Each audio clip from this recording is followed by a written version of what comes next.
Why is it that some people are more successful than others? Why is it that some people earn more money, they have better jobs, they get promoted more rapidly, they live longer, they have better health, they have happier relationships, and yet the great mass of men and women, by their own admission, live lives of quiet desperation?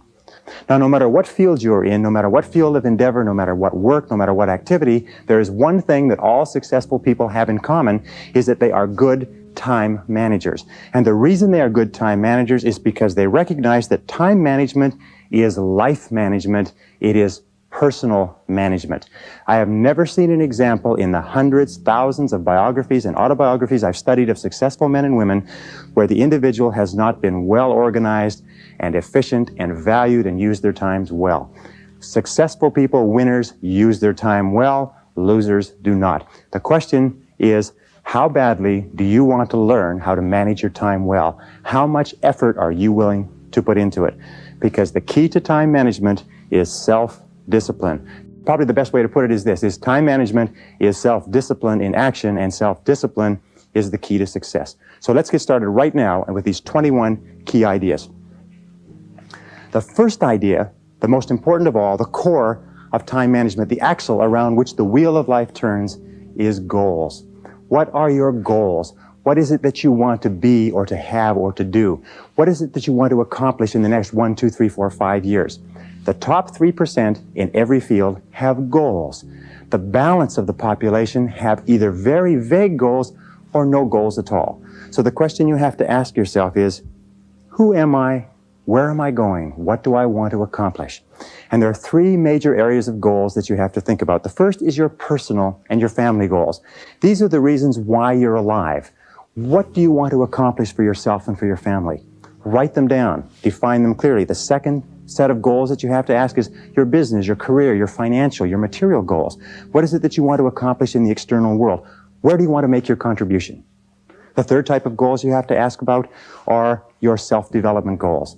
And in my estimation, your ability and your willingness and your tenaciousness in developing yourself is the key to accomplishing everything else. So here's 3 questions that you can ask. The first question is, what would you do? What would you set as a goal for yourself? What would you want to be or have if you just won $1 million in the lottery? What would you do if you just won $1 million? If you had all the time and money, you're completely free to decide to do anything you wanted. If you won $1 million, what would you do differently? Think about that. Hold that in your mind. The second question is, what would you do if you just learned today that you only had 6 months to live? What if you only had 6 months to live? What would you stop doing? What would you do more of? Who would you spend time with? Now, the answer to that question is very interesting because what it tells you is what you really value. What is really important to you? And what we have found is that self-esteem, satisfaction, happiness in life comes from getting your goals and your activities congruent with your values, with your priorities, with what you consider to be really important.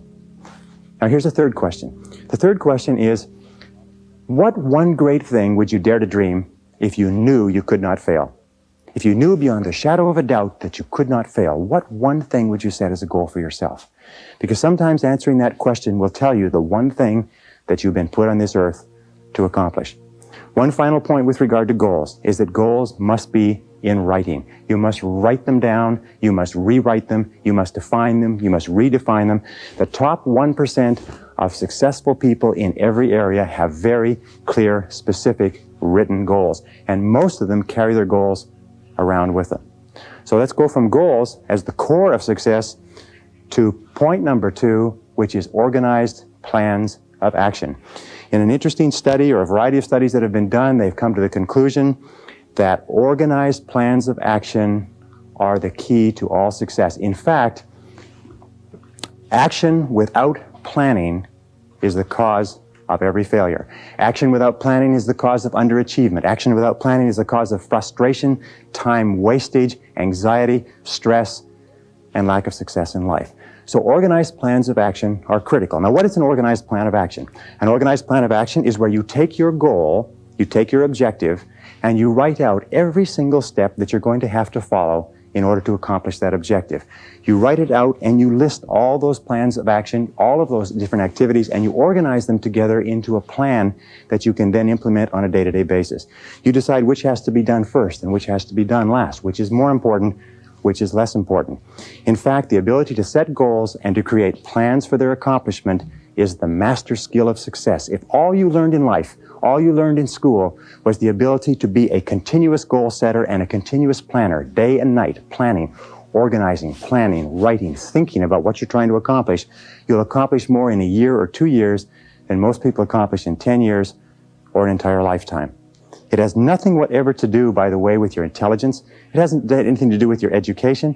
You know, half of the best educated people in the country are working for people who didn't finish high school or didn't finish college. I wrote an article for a major publication not long ago which said that if you do not have clear goals for your life, you are condemned forever to work for those who do. You see, in life, it's very simple. Either you are working toward the accomplishment of your goals or you're working toward the accomplishment of other people's goals. Very important. Now, the third point in excellent time management is analysis. Make a list. In fact, it's been discovered that if you make a list before you begin any task or job, you will immediately improve your productivity by 25%. How do you make a list? Well, you make your list for the week, the Sunday or the Saturday before, and you make your list for each day the evening before. And you always work from a list. Now, why do you make it the evening before? The primary reason is if you make a list the evening before, the subconscious goes to work on your list while you're asleep. And during the night, the subconscious will solve problems and bring insights to you. You'll wake up in the morning with insights, ideas, intuitions, answers that will make your day more productive. Now, the second reason that you use a list is because if you don't have a list, it's like driving down the street in a car with no steering wheel. You just drift, and every bump, every interruption, everything that happens sets you off in a different direction. A list gives you a track to run on for the entire day. Another reason that you use a list is because with a list, you can analyze where you are. You can tell what is more important and what is less important. You can tell what is irrelevant, what can be delegated, what can be delayed, what can be put off.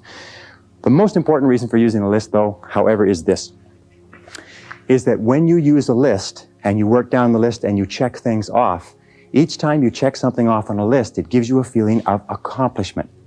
It's been well said that happiness is the progressive realization of a worthy ideal. That happiness is the step-by-step accomplishment of the tasks necessary to accomplish a worthy ideal. And a successful life is based on a series of successful days. And a series of successful days is based on working on a list, one step at a time. Okay, now the fourth principle for effective time management is to set priorities. It's interesting, there are many people who have goals, vague or clear. There are many people who do make plans, but the biggest single problem in human life is setting priorities, determining what is relevant and what is irrelevant. And in setting priorities, an Italian economist named Vilfredo Pareto in 1895 came up with a principle which is called the Pareto Principle. We call it the 80-20 rule. It says that 80% of the value of what you do will be contained in 20% of the things that you do. What does this mean? It means that if you make a list of 10 things that you have to do today, you will find that 2 of those things are worth all of the others put together. Now, the difference between highly effective people, as Vilfredo Pareto said, was that highly effective people work on the vital few versus the trivial many. The difference between the two is that ineffective people work on the trivial many. They work on things that are fun. They work on things that are easy. They work on little tasks, fun tasks, irrelevant tasks, but they keep putting off and delaying working on their major tasks. So the key to success is always be asking this question: what is the most valuable use of my time right now? What is the most valuable use of your time right now? I'm convinced that if all you did was organize your life and only work on the most valuable use of your time, that alone would be enough to make you an effective, efficient person. That alone would be enough to increase your productivity, your performance, your profitability, your rewards by 10, 20, 30, 40, even 50%. So always before you begin, ask yourself, is this the most important thing I could be doing? Is this my top priority task? Does this give me the highest payoff? Is this the most valuable use of my time? Now, here is one simple test with regard to value. Ask yourself, in approaching any task, is what impact will the accomplishment of this task have on my future? The futurity of decisions is the key to measuring the value. Most people spend as much as 80% of their time dealing with the problems and difficulties of the past, and only 20% dealing with the opportunities of the future. But successful people are always saying, what impact will this have on the future? Important tasks will always have an impact on the future. Unimportant tasks will only have an impact on the present and maybe even the past. So I say, what is the most valuable use of my time right now, and what impact will this have on tomorrow, the next day, and the future? It's one of the key ways to keep on track with regard to priorities. The fifth key idea in time management, which I am a fanatic on, is concentration. Concentration, concentration. Many people come to me in my seminars and they say, well, I never learned how to concentrate. I can't concentrate. How do I learn to concentrate? Learning how to concentrate is absolutely essential to success. As a matter of fact, it is impossible for you to accomplish anything worthwhile in life without the ability to concentrate single-mindedly on one thing at a time and stay with it until it's complete. In fact, time and motion studies have shown that if you start a task and you put it down and you come back to it and pick it up and start it and put it down and come back to it and pick it up, that it will take you as much as 500% of the necessary time to do a task than if you picked it up and carried it through. Alec McKenzie, great time management expert, Alec McKenzie calls this single handling. Once you have made a list of what you have to do, organized your goals, determined the highest and most valuable priority, then pick the most important thing and begin working on it and stay with it until it's finished. Now people say, well, if I stay with this task until it's finished, I won't get anything else done. That doesn't matter. If it's the most valuable thing that you have to do, it's the most important thing that you could be working on. Now it's a wonderful thing. When you concentrate and work intensely on an important task, it gives you a feeling of energy and enthusiasm. When you complete an important task, your self-esteem goes up. You feel like a winner. You feel great about yourself. But if you work away on low priority tasks, even if you complete them and do them well, you don't get any bang for the buck. You don't get any excitement or thrill from doing something that's not important. As a matter of fact, most stress, anxiety, frustration in the world of work today comes from working very hard on irrelevant tasks. Benjamin Trigo said, if it's not worth doing, it's not worth doing right. And I think it was Drucker who said, the very worst thing in the world is to do very well what need not be done at all. So concentrate single-mindedly on one task at a time. Do first things first, and do things one at a time. Now here's a very simple system that you can use for the first 5 points that we've talked about: goals, plans, priorities, analysis, concentration. It is the ABCDE method. A is the things that you must do, top priority. B is the things that you should do, second priority. C is the things it would be nice to do if you got all your A's and B's done. D stands for delegate, E stands for eliminate. So when you make a list, the first thing you do is you ABC all your list. A, what you must do, B, what you should do, C, what would be nice to do, and then delegate and eliminate the others. With goals, what you do is this: you make a list of all the things you'd like to accomplish in the next 1 to 5 years. And then you go down the list and write ABC. What you'd love to do, what you'd like to do, what's not that important. Then you take your A goals and you make A1, A2, A3. In other words, your most important, second most important, third most important. Then you take those A goals, you transfer them to another sheet, and you make a list of all the things you're going to have to do to accomplish your goals. Then you ABC the list. And you say, what are the things I have to do? What are the things I should do? What are the things that would be nice to do to accomplish my goals? And then you put those into the goal list, and then you structure and schedule what you're going to do and implement. This is called the 6-step method.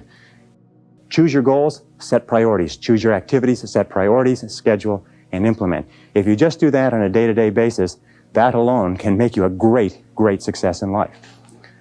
The 6th key to time management is deadlines. Deadlines and rewards.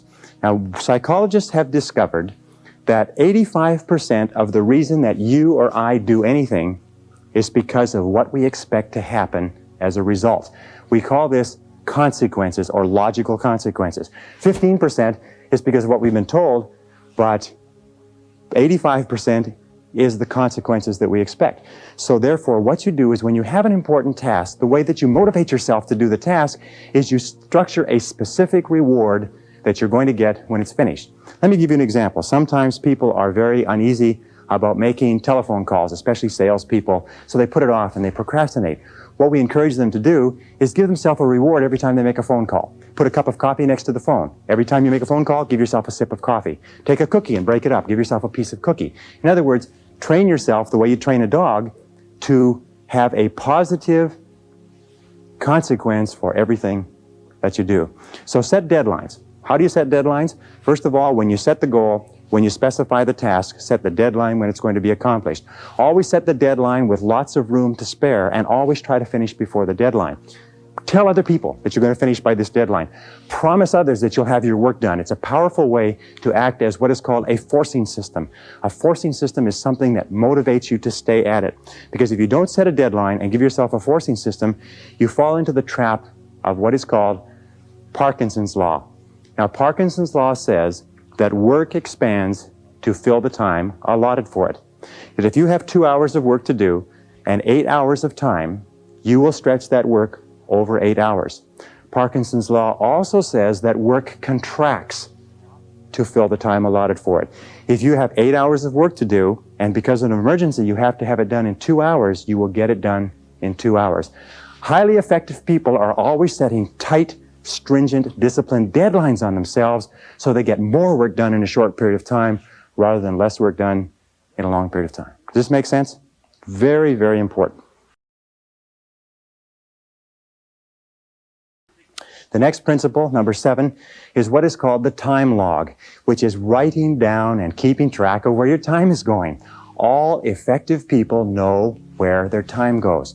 Now let me tell you an interesting principle with regard to time management. It is this, is the more important you are, the more successful you are, the more you tend to measure out your time in minutes. The less successful you are, the more you tend to measure out your time in hours, days, and weeks. The average person thinks of terms of morning or afternoon. The above average person thinks of hours. The successful person thinks of half hours. The very successful person thinks in terms of minutes. They allocate their time carefully. Now the only way that you can do that is what? Is you've got to keep track of what you're spending your time on. 60, 70, 80% of people are not aware of how they spend their time. They think they spend a lot of time in meetings. It turns out they spend a lot of time socializing. They think they spend a lot of time working on reports. It turns out they spend a lot of time on the telephone. They think they spend a lot of time doing important jobs. It turns out they spend a lot of time wasting time. So keep a time log, or just keep a sheet, and whenever you have a chance to look at your watch, write down what you're doing at the time, or have somebody else watch what you're doing and feed back to you how you're spending your time. And then you have to ask, is how I'm spending my time consistent with my major goals, my top priorities, my high payoff tasks? And you'll find that it's not. And you'll also find that you feel frustrated and you feel stressed if you are not working your time on the things that you're supposed to do. So keep measuring your time, logging your time, analyzing your time. How am I spending my time? Am I spending my time on the things that are important to me? Am I spending my time on the things that give me a big payoff? And if you're not, keep adjusting and modifying your schedule. A very interesting point with regard to the time log is that self-discipline is critical. You've got to discipline yourself, and you've got to measure and analyze your time every single day, or you slip off it again. The next principle is the principle of procrastination. Overcoming procrastination is absolutely critical, but there's two kinds of procrastination. There's positive procrastination and negative procrastination. Positive procrastination is when you procrastinate on doing low priority tasks. It is when you procrastinate on doing things that do not contribute very much to your major goals.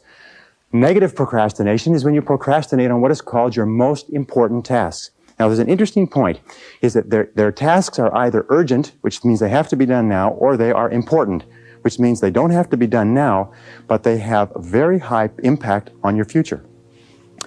We have a natural tendency to always do what is urgent rather than what is important.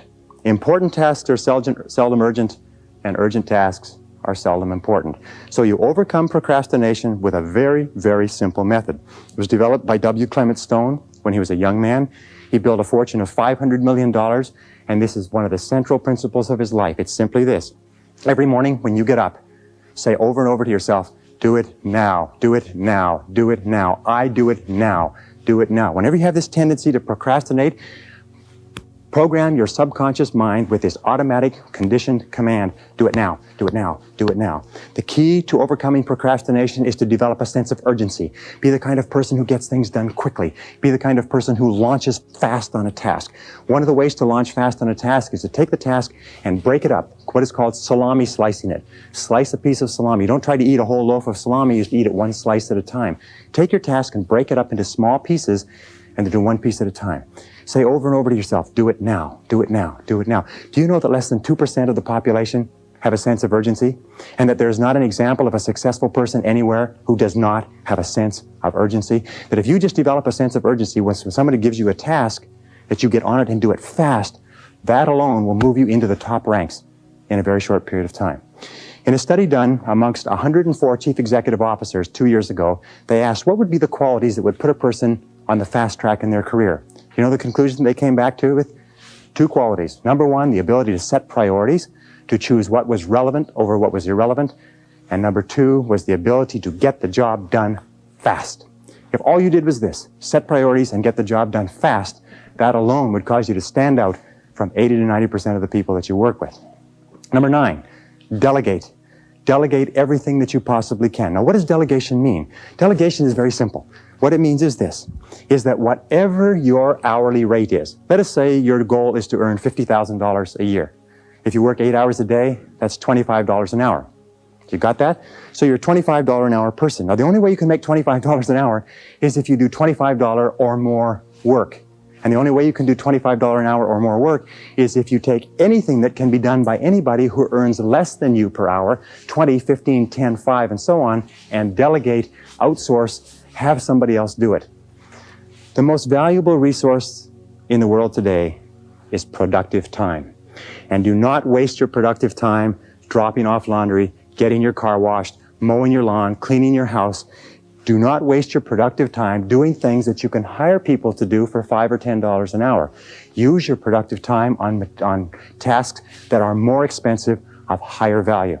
Delegate everything that you possibly can. In fact, its general conclusion is this, is that if you cannot delegate, if you cannot get other people to do things of lower priority for you, you cannot grow, you cannot develop, you cannot be successful. You may be successful running a shoe shine stand, but that's about the limit of it. Delegation requires one key word, clarity. Clarity. The reason people don't delegate is because they've delegated and other people have dropped the ball. But the major reason why people don't fulfill the task that you've given to them is because of lack of clarity. So when you delegate, here are the keys. First of all, think through what you want done. Write it down. Second of all, pick the right person to do it. Don't give a major task to an incapable person. Third of all, make it crystal clear what you want done and when you want it done. And fourth of all, check, review, inspect, keep on top of it to make sure it is done on time. Never assume that anything will be done on time. I read something years ago, a great sign. It said that assumption lies at the root of all foul-ups. Never assume that anybody or anything will be done on time unless you check on it yourself. Okay, the next principle, number 10, is meetings. Meetings are an absolutely essential part of human life. We spend 75% of our time outside of our home and inside our home communicating with other people. It's absolutely essential that we meet. Meetings are very, very productive uses of time, but 50 to 70% of meeting time is wasted. I read a statistic recently that says that the average person spends 3 to 5 years of their life in meetings. The average business person spends 25% of their day in meetings and is wasting more than half of that time. So here are some of the keys to using meetings as an effective business tool. Number 1 is have a purpose for a meeting. Make sure that it's crystal clear at the beginning what the purpose of the meeting is. If you are the person organizing the meeting, when you start the meeting, you say the purpose of this meeting is. And if you are not, when you sit down, you ask the person who is chairing the meeting, what is the purpose of this meeting? You look upon a meeting as an investment. Take the time, the dollar value of the time of each of the people at the table, and look upon it as an investment of that many dollars in time. Best way to save time in meetings is what? Is don't go at all. If you can possibly avoid a meeting, don't go to it. If there's no need for you to be there, get the report on what happened later. Second thing we do when you do go to meetings is make sure that there's an agenda. An agenda is like a list. It's a track to run on. If the chairperson doesn't have a list, offer to put together a list or an agenda for them. Even if you just write it out and photocopy it, it's better than no list at all. Deal with the most important items first. When you have finished your contribution, ask if you can be excused, and start and stop the meeting on time. Now, what's the biggest time waster in meetings? In my estimation, it's 2 things. The meeting goes off track and the conversation becomes irrelevant. Or second of all, people wait until the latecomer shows up. So here's the basic rule with meetings, is always assume that the latecomer is not coming at all and start the meetings punctually. Start and stop the meetings at the specified time. Say the meeting will start at 8, end at 9, and at 9 o'clock, wrap up the meeting. Fair? Okay, that's how you handle meetings, and there's a lot more to it than that, but your skill, your ability to work well in meetings is a critical part of good time management. Number 11 is interruptions. The biggest single time wasters in the world of work within the office are interruptions, and the two major types of interruptions are telephone and walk-in visitors, people that just drop in to socialize and to talk to you. So how do you deal with these interruptions? Let's talk about the telephone first. The way that you deal with telephone interruptions is to remember this. When you were a child, the telephone was where you got phone calls from your boyfriend or your girlfriend. Today, we still are conditioned to have an irresistible urge to answer the phone. As a matter of fact, it's been demonstrated that you can get through to people on the phone that you could never get to physically, because people cannot resist answering a ringing phone. You have to discipline yourself to remember that if it's important enough, they'll phone back. So here's some of the things you do with telephone calls. First of all, have your calls held. Tell somebody you're going to be in a meeting, you're going to be working, and have all your calls held for 2 or 3 hours, and then phone back all at once. Second of all, with regard to interruptions, if you don't have somebody to hold your calls, do what I do when I work at home. I unplug the telephone. People say, well, what if it's important? If it's important, they'll call you back. Another thing that you can do if you can't stand unplugging the telephone is put on an answering machine and have the calls captured with an answering machine and then call them back at your own leisure. But don't be a slave to the telephone. The next principle with regard to interruptions is people. Most people are time wasters. That's the basic rule. Most people are time wasters. They waste your time, they waste their own time, they waste other people's time, and you have to be alert to it. So when a person comes in and they want to talk, they drop in without notice. The very fastest way to get rid of a person is to stand up when they walk in. If you stand up and stay standing up, they won't sit down. And you can lead them out by saying, there's one more thing before you go. And then just say it and lead them to the door. If necessary, and I've had to do this on occasion, a talkative person comes into my office, I get up and I start toward the door and I say, I was just leaving, and I leave. And the person follows me out and goes on somewhere to bother somebody else, and then I go back into my office. If people call and say, have you got a minute? Say, no, not right now, could it wait till this afternoon? You know what they'll say? They'll say, sure. And 90% of cases, they'll forget why they came in the first place. So control interruptions. The interruptions and the ringing telephone are two major sources of stress in the world of work. Now, another key management principle, and in management, in time management, in personal management, this is essential. It's what is called key result areas. In other words, it is the key results that you have been hired to accomplish for your business. Even if you own your own business, you are still subject to key result areas. And the way that you find out your key result areas is you ask yourself this question over and over again. Why am I on the payroll? Why are you on the payroll? What have you been hired to accomplish? Not your tasks and activities, but what results are expected of you? You ask yourself this question. The accomplishment of what results is going to lead to my promotion? How am I going to earn more money? What results do I have to achieve in order to get a raise in salary? What results does my company expect of me? What contribution am I expected to make? And then you say, what are my key results? Another way of looking at it is to remember that every job has a series of functions. And there are secondary functions and primary functions, and they're what is called core functions. So you have to ask, what are the core functions of your job? What are the goals of your job? Now, many people say to me, well, I'm not sure. Do you know what the major reason for stress in the American workplace is today? Is people don't know what's expected. I would say 80 or 90% of people out there do not know what's expected. They're not sure why they're on the payroll. And here's a very simple technique for it. Go to your boss with a list of everything that you do and ask your boss to organize it in order of priority. Say what's number 1, what's number 2, what's number 3, what's A, B, or C. Help him or her organize your list in order of priority and give it back to you. I promise you, you'll be surprised. But why is it that you absolutely have to know why you're on the payroll? It's simply this, is that you cannot perform excellently, you cannot do superior work, you cannot be promoted, you cannot get a raise unless you are doing well the key things that your boss has hired you to do. Have you got me on that? Or have I got you on that? Key result areas are critical, and you have to know every single day. In fact, you know something? One of the major sources of frustration in work is to be working very hard on something and being vaguely uneasy because you know it's probably not important. So keep Clear channels of communication with your boss. And if you supervise other people, have them bring to you a list of everything that they do, and you organize it in order of priority and make it clear to every person what their contribution is expected to be.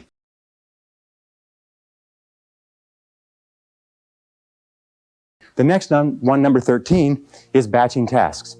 It's interesting that there is what is called in the world of work a learning curve. A learning curve says this. It says when you do a job the first time, it takes you the most amount of time to do it because you're learning how. The second time it takes less. The third time it takes less. The fourth time it takes less.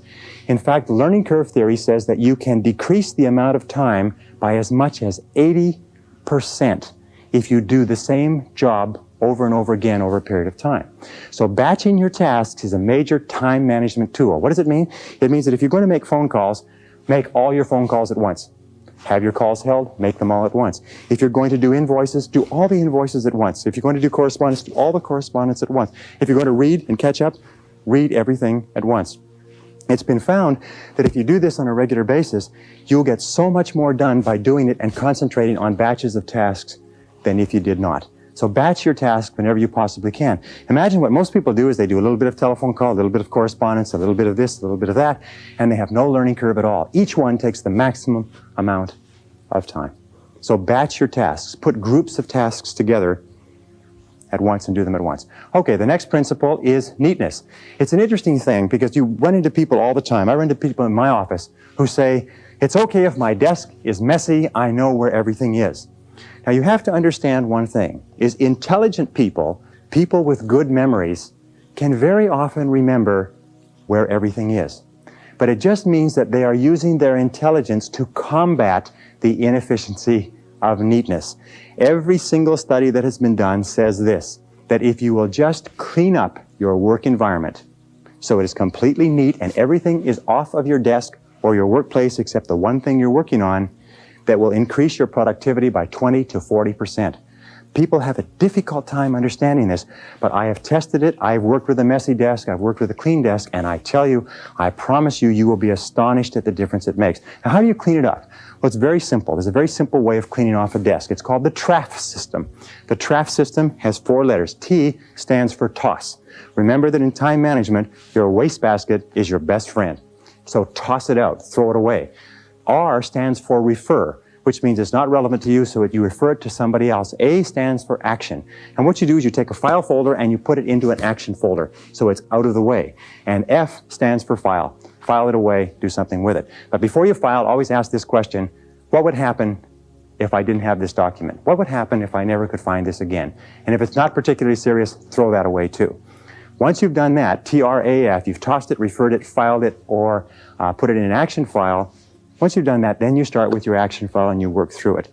Neatness is important. Clean your desk, clean your workplace. Even in the kitchen, you'll find that if you take one thing out and use it and put it away, and take another thing out, you'll get far more done in a short period of time. Now, here's the rule. If you're not using it, put it away. If you're not using it, put it away. Even if you have to take the stuff off your desk and your credentials and put it on the floor, do it. Your briefcase is your workplace if you are on the road, if you're a salesperson, if you're moving around. Make sure your briefcase is neat and orderly and has everything that you need and nothing more than you need. Neatness is critical to productivity. Here's a final point. In a study that was done recently, 98% of senior executives said they would not promote a messy person, that they would not give a messy person greater responsibilities, that if you are messy, no matter how much you kid yourself, everybody around you concludes that you are inefficient, undependable, unreliable, and incompetent, and even if you do the job well, they think it's just an accident.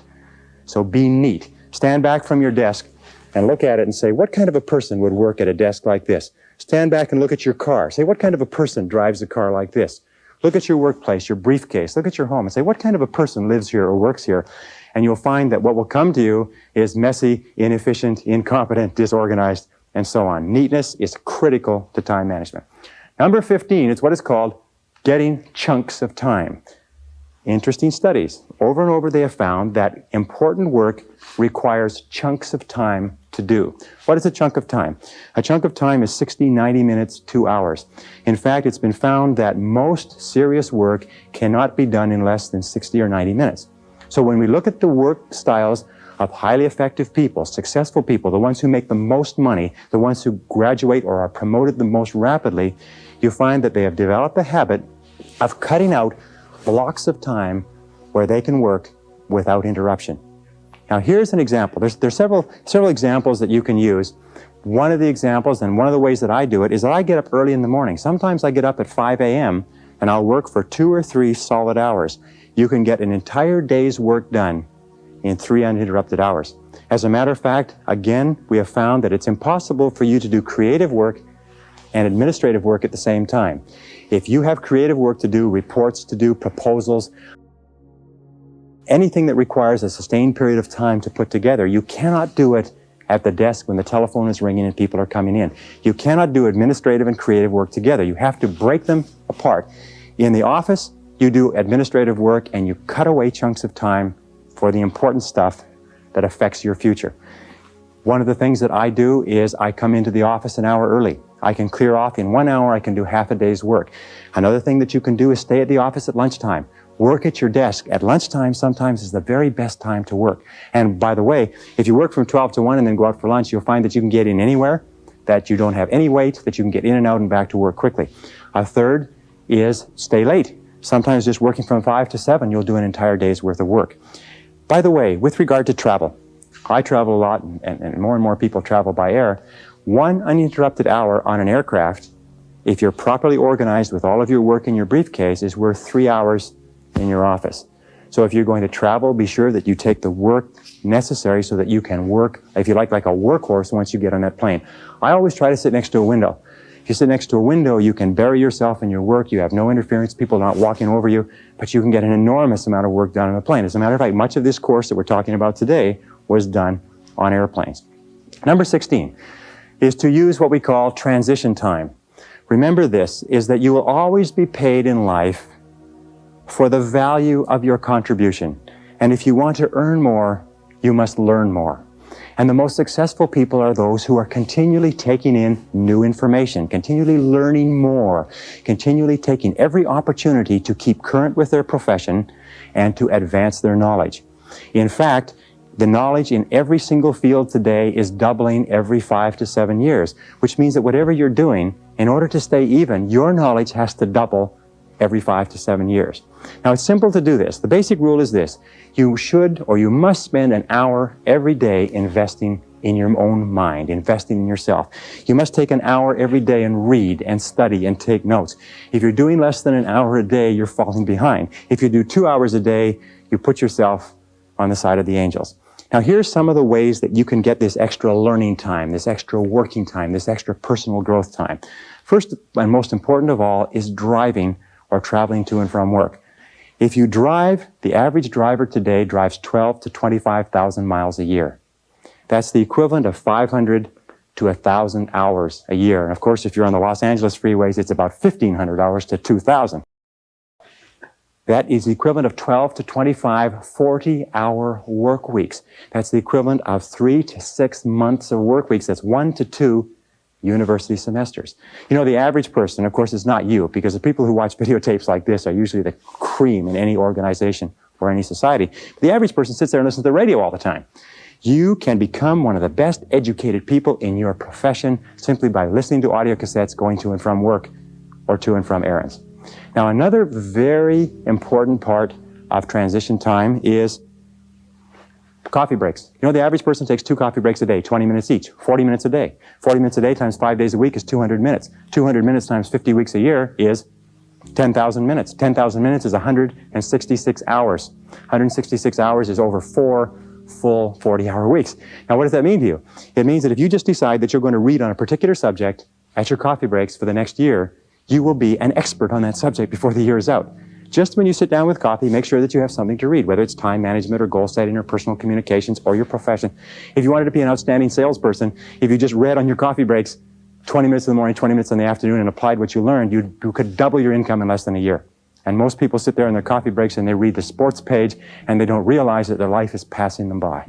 Well, another key element of transition time is lunch times. The average person takes an hour a day. An hour a day times 250 working days a year is 250 hours. 250 hours is 6 full weeks of time that you spend eating lunch.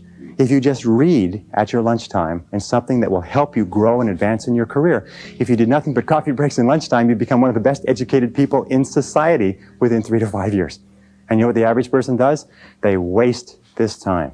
Another important part of transition time, by the way, if you read magazines, instead of carrying magazines, what you do is you read a magazine, tear out all the articles, put it in a file. And whenever you're traveling, keep that file with you. You're sitting waiting for something, you're waiting in a waiting room, you're taking a trip, you have appointments that are canceled, just pull out your file and keep current. Remember, keep taking in more information. Use those, what are called gifts of time.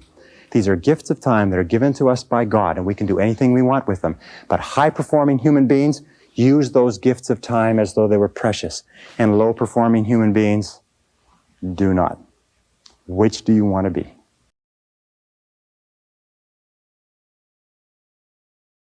Okay, the next is what we call telephone. You know, the telephone is interesting. Telephone is an essential part of our lives, but as we said a little bit earlier, we are conditioned from our teenage years to look upon the telephone as a social tool. It's something that we look forward to getting onto because we associate it with romance and fun and communications with people that are important to us. As adults, however, we have to change our thinking 180 degrees. We have to realize that the telephone is a business tool. The telephone is a business tool. It's like a computer, it's like a typewriter, it's like a photocopier. It may have other uses, but it's a business tool. So here's the rule with using the telephone. Get on and get off fast. See how fast you can get on and off the phone. Control your telephone calls, as we said before. Let other people, let your telephone calls get batched so that you can call them back and you control the calls. Call back at their lunchtimes. Call back at the end of the day. Call back so you control the time. Now, when somebody calls you and you take the call, here's the key question. Always ask, what can I do for you? They'll always have a tendency to say, hi, how you doing? How's things going? How's the weather out there? You say, fine, what can I do for you? And get straight to the point of the phone call. Another thing that you can say is, how can I help you? And make it very, very clear that this is a business call. If you're going to be making phone calls, look upon a phone call as a meeting by wire. And what you do is you make an agenda for the meeting. What many people do, if you talk to people all the time, keep a file on that person. And when you think of calling that person, take out the file and work on your agenda. Go down the agenda. When you completed the agenda, you say, thank you very much. I'll let you go now. I know you're busy. And hang up the phone. What do you do with talkative people? Talkative people, you say, excuse me, I've got another call coming. I've got to run. If that doesn't work, you say, my boss is calling me. If that doesn't work, hang up the phone in the middle of the conversation as though the phone line has been cut off. The person probably won't even pay any attention to it because they're so used to being cut off by other people. Remember this, is that people are time wasters, and the great majority of people have no goals, they have no priorities, they have no plans, they have no concern about becoming successful, and they think that you're the same. They think because their time isn't worth anything, that your time isn't worth anything also. So be very alert to that. By the way, one final point. When you have telephone meetings, keep good notes. I heard a very smart man say that the power is on the side of the person with the best notes. I have lost thousands of dollars because I have agreed to something on the telephone. I have not documented it. The person has come back to me and said, you agreed to something else, and they had it written down in their files, and I couldn't argue. So when you're on the telephone, write. One final point is always have a pen, always have a pencil, always have a pad. Never pick up the telephone without a pen in your hand. The most incredible thing I hear over and over again is when I call people and I try to leave a message, their voice drops and they say, oh, just a minute, I'll go and see if I can find a pencil. And the phone goes clunk and the person goes away and they come back and they say, oh, geez, this pen won't work, just a minute, and the phone goes clunk and they go away again. If a person ever answers the phone without a pen in their hand, you know this person is going nowhere in life. It's as simple as that. My own personal opinion, of course. The next key is punctuality. One of the most important things you can get in terms of reputation is a reputation for being punctual, which means being on time. My friend Joel Weldon says it very well. He says, if you're not early, you're late. That there is only one minute period in any appointment when you're exactly on time. And so if you aren't there early, you're there late. Less than 5% of people in America are punctual. Less than 5% of the population is punctual. And those people stand out. As a matter of fact, if you want to stand out from the average person, all you have to do is develop a reputation for punctuality. Pretty soon people say, boy, he or she sure is punctual. He or she sure is punctual. Now, let me tell you something about punctual people. If you ask a person, what do you think about so-and-so who is very punctual? They will say, I think this person is more competent, more reliable, more dependable, more intelligent, more valuable, and more likely to be promoted and given greater responsibilities than the person who is late all the time. The person who is late all the time is considered unreliable, sloppy, undisciplined, a poor time manager, and not capable of greater responsibilities. Why is it that people are not punctual? Two reasons. One is they don't realize how important it is. It never occurs to them that when you are late for an appointment, you are insulting the person who has agreed to see you at that time. If you are in sales and you're late for appointments, you can forget it. I had an interview with a person the other day who I was hiring for a very expensive position. She showed up to an appointment 15 minutes late. A person who comes 15 minutes late to the first appointment, the basic rule is this, is never hire a person who comes late to an interview. A person who comes late to an interview is sending you a flash. It's a signal that this person is unreliable, incompetent, undependable, and if you let them get away with it, you're in for trouble. Anyway, I'm just passing on that. Punctuality, coming back to that. Vince Lombardi of the Green Bay Packers had what he called Lombardi time, which meant 15 minutes early. If he said to his team, be here Lombardi time, that meant be there 15 minutes early. Develop the reputation for being punctual. And finally, one other thing is if you are a superior and you have subordinates or you have people working for you, reporting to you, don't keep them waiting. If you agree to see them at 3 o'clock, don't keep them out there spinning their wheels, standing around. It's one of the worst insults that you can do to people. And if I could just come back one more time, with regard to communications, you know one of the great time wasters in life, this is aside from the points that we're talking about, is lack of concentration, distraction, fatigue. It's not paying attention. How many times have you had problems, serious problems, because you had a conversation with a person and they agreed to do something, or you agreed to do something, and one or the other of you forgot all about it, didn't remember it, wasn't paying attention, it wasn't done, it cost an enormous amount of money? How often does that happen to you? Paying very close attention is a powerful time management tool. If somebody comes in to see you, cut off all phone calls, close the door, clear your desk, and concentrate single-mindedly on a person. 10 minutes of concentrated conversation will clear up more than 1 hour of interrupted conversation. Pay attention, take notes. Now, number 19 is called work simplification. Do you know that at the turn of the century in the United States, it took 50% of the American population to feed, working on the farms, to feed the other 50% living in the cities. Today, it takes less than 3% of the farm population to feed the other 97% in the cities and half of the world besides. The reason for that is because of mechanization, systematization, simplification of the agricultural process. As a matter of fact, every great advance that has been made since the Industrial Revolution has been toward simplification. Always be looking for ways to do tasks faster, easier, cheaper, quicker, better. Always be looking for ways to do them faster. As a matter of fact, over and over again, individuals have put their careers on the fast track by finding ways to streamline existing processes. Now, here's a couple of other ideas which have been very useful to me in terms of getting more done in a short period of time.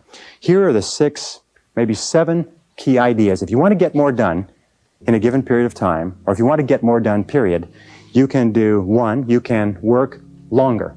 In other words, you can spend more hours working. But that's not a great idea because your productivity starts to drop off and you start to make mistakes, which you have to come back and correct and so on. Number 2 is you can work faster. You can get more done within a short period of time. Number 3 is you can do fewer things, but do more important things, do higher payoff tasks in the same period of time to increase your productivity. Number 4 is you can do things that you are better at. One of the qualities of leaders is that leaders, exceptional people, are always concentrating their time on doing what they do best. So ask yourself, what is it that I'm the best at? What is it that I do the easiest? You can sometimes dramatically increase your productivity simply by concentrating on where you're good. Another thing that you can do is make fewer mistakes. You know, there's an old saying that there's never enough time to do it right, but there's always enough time to do it over. If you make fewer mistakes, you will get far more done within a certain time, within that time period. And the last thing, which many people miss, is do things together. Teamwork.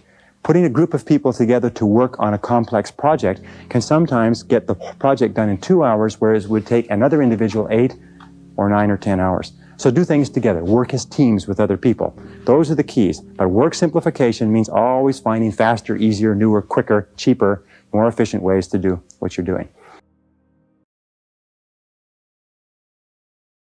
Number 20 is the magic word. The magic word in time management is no. Learn to say no to activities, tasks, responsibilities, and obligations that do not contribute to the most important goals that you have set for yourself.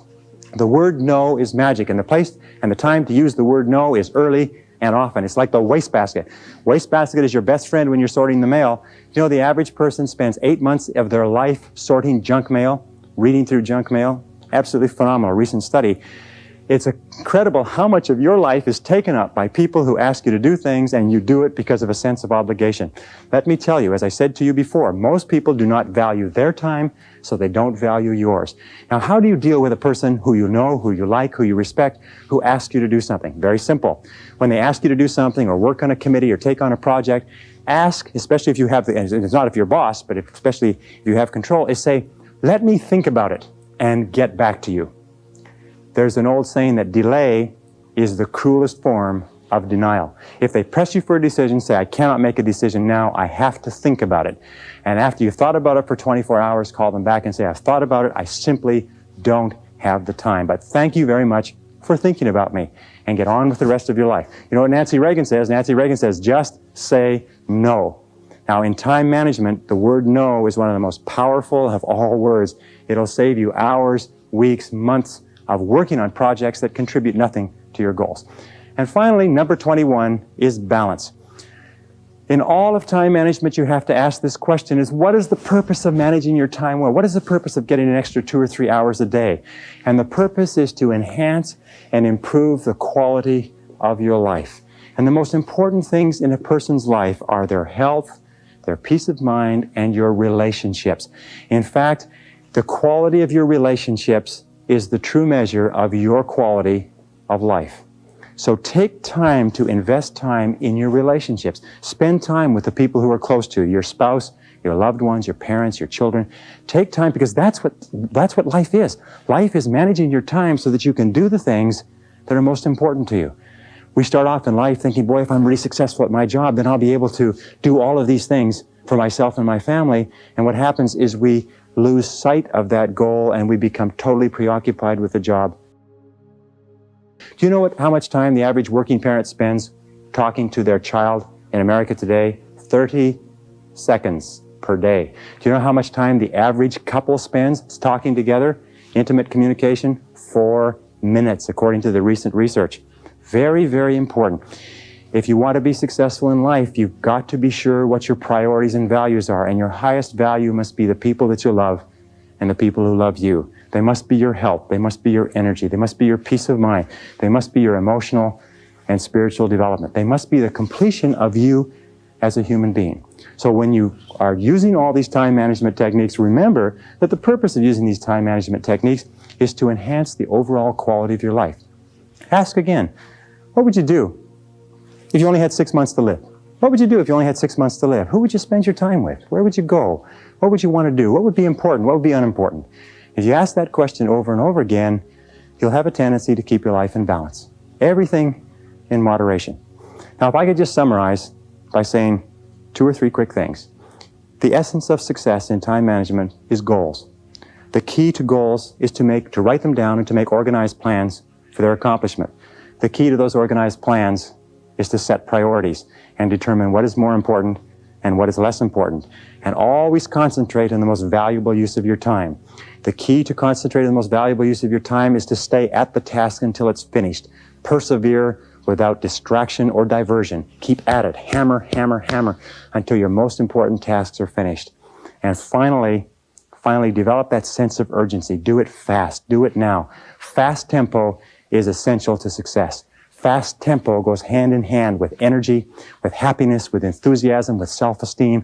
So make crystal clear what you want to do, make crystal clear the steps, and start working on those steps and do something every day to move you toward the most important goals of your life. And if you do that, you will be an excellent time manager, an excellent personal manager, an excellent life manager. You will have a great, great life.